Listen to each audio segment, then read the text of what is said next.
Hi hello నమస్తే మన RK ఛానల్కి స్వాగతం సుస్వాగతం. ఈరోజు మన ఛానల్లో గోంగూర పచ్చడి. ఇక్కడ నేను ఎర్ర గోంగూర తీసుకున్నా, మళ్ళీ పచ్చిమిర్చి, వెల్లుల్లి, హాఫ్ కప్పు నువ్వులు. స్టవ్ ఆన్ చేసి ఒక పావు స్పూన్ మెంతులు, ఇంకా నువ్వులు,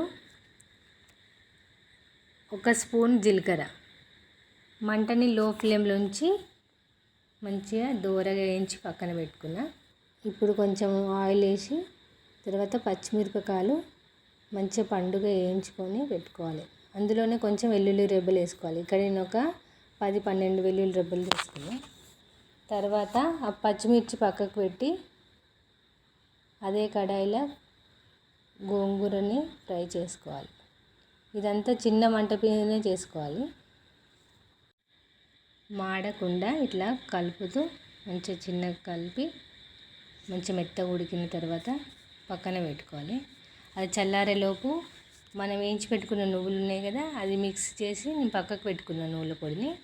తర్వాత పచ్చిమిర్చి, వెల్లుల్లి, ఇంకా సరిపడంత ఉప్పు వేసి అది కూడా మిక్స్ చేసిన తర్వాత ఇప్పుడు ఓన్లీ పచ్చిమిర్చి ఇంకా గోంగూరని వేసి ఇట్లా ఒక స్పూన్ తోటన్నా దేనితోటన్నా ఇట్లా మంచిగా కలుపుకోవాలి. ఇప్పుడు నువ్వుల పొడి కూడా వేసి మళ్ళీ ఒకసారి కలపాలి. ఇక్కడ మనకు గోంగూర ఇప్పుడు నాకు లేత గోంగూర కాబట్టి నాకు మిక్సీ పట్టడానికి అవసరం లేదు. అదే ముదురు గోంగూర అయితే ఒకసారి ఇట్లా పల్స్ ఇచ్చి చేసుకుంటే అన్నీ మంచి నువ్వుల పొడి అన్నీ మంచిగా పట్టి మంచిగా టేస్టీగా ఉంటుంది. తర్వాత కడాయి వేడి చేసి అందులోనే కొంచెం నూనె, ఇంకా కొంచెం జీలకర్ర, ఆవాలు, ఎండుమిర్చి, పసుపు వేసి తర్వాత మనం చేసి పెట్టుకున్న గోంగూరను వేసి ఒక్క నిమిషం ఇట్లా ఫ్రై చేస్తే సరిపోతుంది. ఇట్లా చిన్న చిన్న టిప్స్ పాటిస్తూ చేస్తే మనకు రోట్లో చేసిన గోంగూర పచ్చడి టేస్ట్ లాగానే ఉంటుంది. ఒకసారి ఇలా ట్రై చేసి మీ ఫీడ్బ్యాక్ ఇవ్వండి. Thank you, bye.